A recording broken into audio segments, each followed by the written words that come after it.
To keep ourselves strong and safe as we arch, follow along for a full warm-up, technique drill, and practice. These are stretching and strengthening exercises you'll want to do after you are warm, such as after working out or going for a walk for optimal range. We'll start with our dynamic warm-up stretch.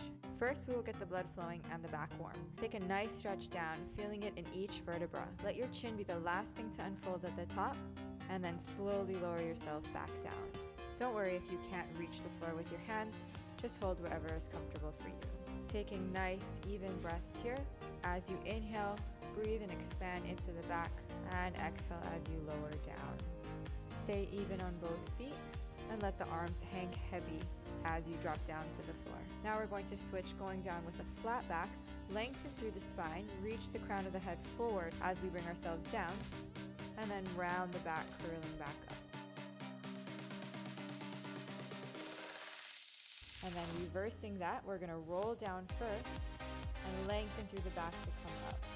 Keep thinking about lengthening as you extend up and feel the power in your legs. Switching to all fours, we're gonna take our cat-cow here. Again, rounding the back, press into the hands and the knees, and arch, lengthening through the tailbone and the crown of the head. We're always thinking about lengthening and getting longer as we go into our arch, and that will be our theme as we start our back bend exercises as well.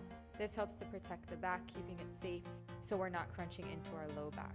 Now we're going to take some core strengthening here. Since we're using our backs, we want our cores to be strong so that as our backs extend, we have that strength holding us in place with our abdominal muscles. In order to keep our back supported as we take ourselves backward into a dip or anything else that requires a back bend, we need our abs to be strong. Extending your right leg and your left arm, see if you can balance here, and then we're going to lift and lower. Only lift as high as you can, keeping that balance through your abs. So really pull the abs in here and squeeze the glutes. Switching to the other side, same thing, start by extending your left leg back. Try not to lift the hip here, so you want to keep both hips parallel to the floor. Continuing to activate through the glutes and keep the hips parallel to each other. Also make sure that you don't crunch your neck, so you want to lengthen through the neck all the way down to the bottom of the spine. And by doing that, you're going to slightly tuck the chin in. It's like someone's pulling the back of your head up towards the ceiling, which will cause you to gaze forward at your mat. Lying face down on our backs now, we're going to start our exercises for our back. So bring your hands right underneath your shoulders and press gently down into the floor, squeezing your elbows towards your side. Start to lift and lower, again keeping the neck nice and long and looking forward towards the mat. We're going to activate through our mid-back here, so feel your shoulder blades pinching together and your shoulders drawing down as you lift and lower. For an added challenge, hover the hands up off the floor right underneath your shoulders. And last 3, 2, and 1. Stacking the hands, rest the forehead, and we're going to squeeze and activate the glutes and the hamstrings so much that it starts to cause our feet to slightly lift off of the mat. If your feet don't actually lift, don't worry, as long as you feel that activation through your glutes. Now see if you can lift a little bit higher by creating more activation. Press those hips down into the mat. Feel like someone's pulling your toes back behind you. Again, we're lengthening as we lift. Watch your shoulders here. You want to make sure they're not creeping up towards your ears and instead are actively pressing down towards your hips. Last 3, 2, and 1. Extending the arms, if you can extend them in a slight V position, we're going to combine those two exercises. So coming up for a Superman, squeeze the glutes and feel the shoulder blades drawing together. So those are our 2 points of energy as opposed to crunching into our low back. So you shouldn't feel any pain in your low back here. Keep the arms in line with the body, so the arms are going to just hover above the floor, and it's our torso that's moving up towards the ceiling instead of just our arms.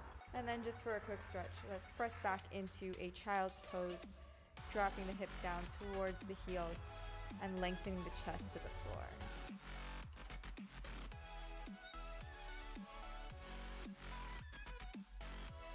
Bring your elbows parallel to each other right underneath your shoulders and spread your fingertips nice and wide. Press back onto your feet. If the plank is too hard, you can always keep your knees bent instead, like so. Holding here, if you feel like your hips are starting to creep up towards the ceiling, squeeze your glutes and pull your belly in. Keep holding here. Press the shoulders away from the ears. Keep those abs and glutes nice and strong.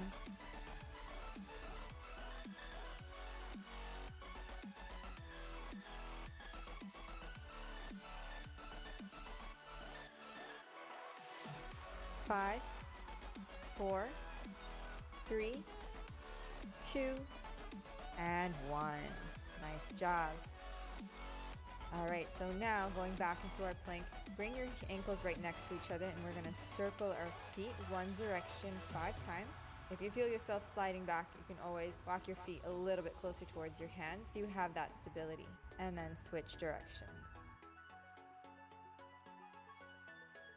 And then we're going to repeat 5 more circles to the right.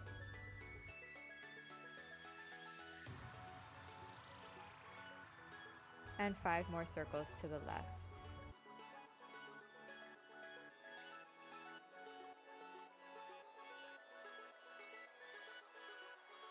All right, so now we're gonna need to fold our mats most likely, unless you are on a soft surface. And then we're going to sit right on that folded, softer part of our mat. And then holding onto the backs of your legs, pull the belly in and lift one leg and then start to lift the other leg. Hold here. If you can, reach both hands forward. And if you want to go even further, straighten your legs, pull up on your kneecaps, pull the abs in, and really hold here, working the entire body to keep this boat pose. And then bend the knees back in and bring your feet back down to the floor. Lying on our backs, we're going to make sure that we have no space under our back, so we want to keep a flat back position. Turn the palms up towards the ceiling, tuck the chin in, so you're really curling from your core here, and hold in this hollow pose. For our first one, we'll keep our knees bent like so in tabletop. If your neck hurts, go ahead and put your hands behind your neck. If not, keep the hands forward. And then lie back down onto your back. Take a few minutes to rest here, because we're going right into another hollow hold, this time a more advanced version. If you're not ready to straighten the legs, go ahead and keep the knees bent again. Otherwise, bring both legs forward, keeping that flat back position and pressing the belly down so that we don't feel any poofing or drawing together at the top with our belly. The higher you go with the legs, the easier this is, and the lower towards the floor, the harder it is.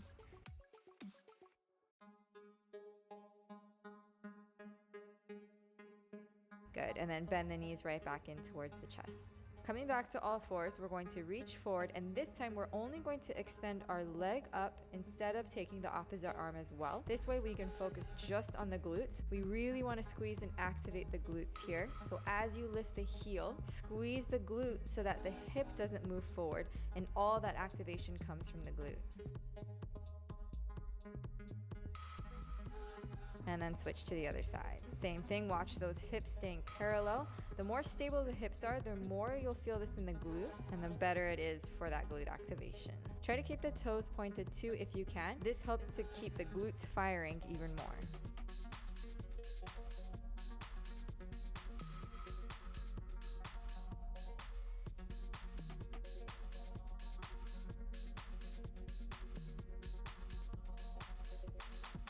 Now tucking the toes under, hover your knees just above the mat, pull the belly in so you have a flat back and you're not rounding your back, and just hold here, feeling that burn.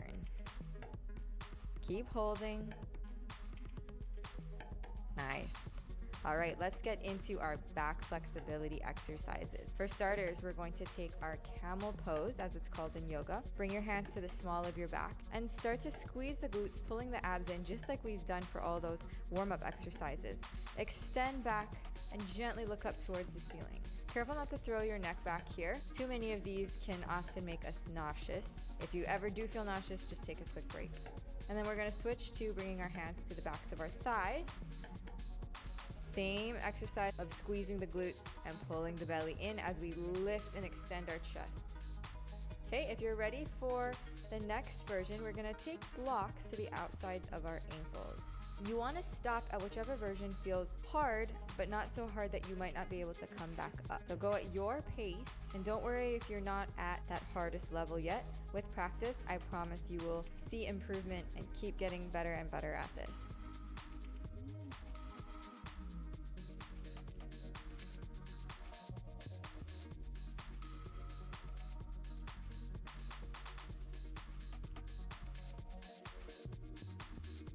And then taking the blocks down a notch if you can. See if you can go almost towards those heels, or bring yourself all the way down onto flat hands.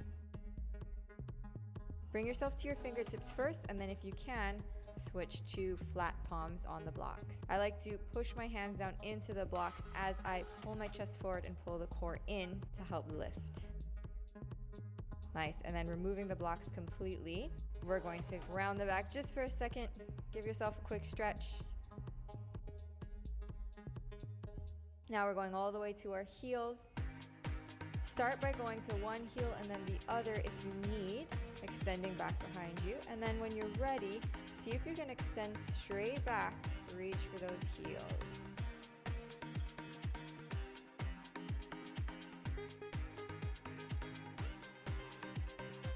And then take a quick child's pose here around the back. Next is our bridge position in preparation for our back bend. Squeeze the glutes here, press your heels down evenly into the mat and release. Good, we're gonna take a few of these here. So try not to flare the ribs. You wanna tuck the ribs in for now so that you can really lengthen through the fronts of your hips and squeeze and activate your glutes.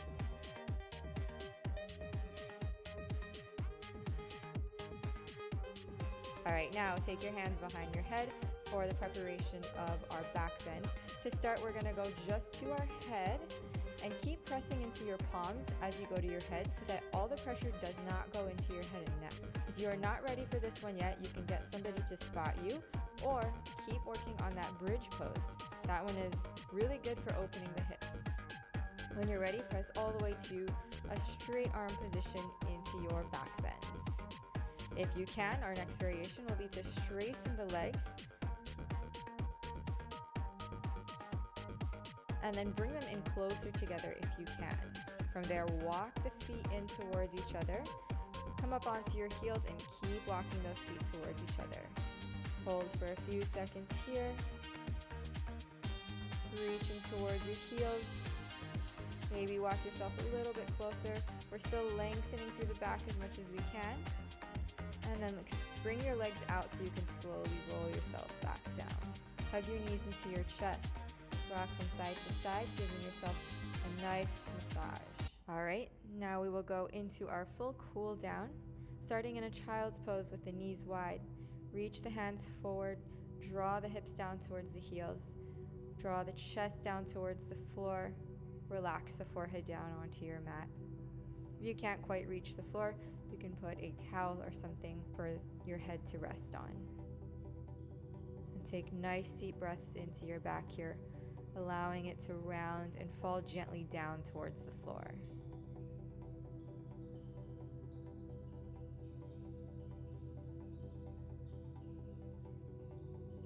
Slowly round the back, coming up. We're gonna turn onto our backs now. Hug your knees into your chest and rock from side to side, massaging the back.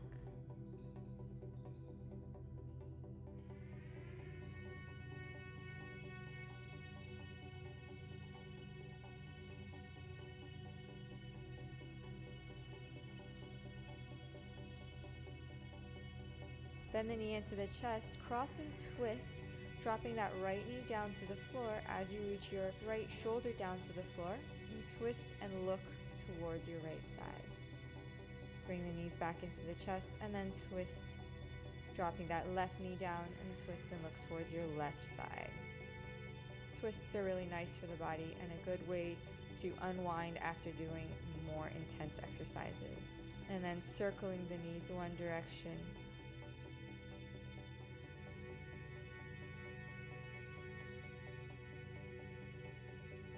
And then the other way.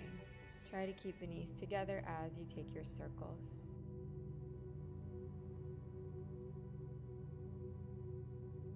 Release the feet back down to the floor. Bring your knees together and your feet out wide in this sort of knock-kneed position here. This is great for releasing the low back, and it's also good if you ever have any low back pain. Close your eyes if you'd like. Take a few breaths here, just releasing after all of those back bends. Nice work, guys, and our next flexibility and strengthening video will be on shoulder and upper chest opening.